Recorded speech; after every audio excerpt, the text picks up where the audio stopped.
Hello mga mi! For today's video, maghatid ako ng aking Janakis dahil kanilang practice sa school. Mag-ayos nga ako ng kanyang buhok dahil ayaw niyang umaalis ng hindi maayos ang buhok. Gusto niya lagi siyang maganda. Habang inaayusan ko nga siya ng buhok, ang dami niyang kwento, yung kalaro niya daw. Nadapa, naglaro ng buhangin, nagtinakbo sa court, ang daming kwento, chismosa.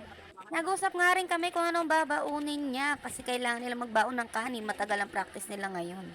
Sabi niya gusto niya isda, edi okay. Nakakita nga ako sa taas ng pansit, edi kumain ako, syempre hindi pa kumakain. Lumabas na nga kami ng bahay dahil may late na kami, lagi naman kaming late, may bago ba doon? For the video kami habang nasa tricycle. Ano pa bang gagawin ko sa tricycle? Nakababa na nga kami dyan, nasa school na kami dahil late na nga kami. Pagdating namin, nag-uumpisa na sila. Pinag-warm up nga muna sila para hindi sumakit daw ang katawan. Siyempre after mag-warm up, nagsimula na sila. O, diba pakibot-kebot ng mga bata. Ang cute! Grade 1 nga lang pala ang anak ko. May mga kasama pa siya dyan, mga kinder. Gusto nila maliliit lang ang baton nila sa school. Ang cutie-cutie daw kasing tingnan pag ang mga baton ay maliliit. Totoo naman. For the nood nga lang ang Mima sa may gilid. Di ako nag-video ng mukha ko. Siyempre, mukha kong nasa lanta.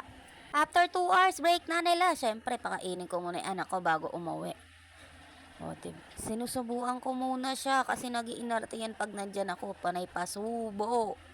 Maganda nang nagbaon kasi para hindi na siya lumabas ng school.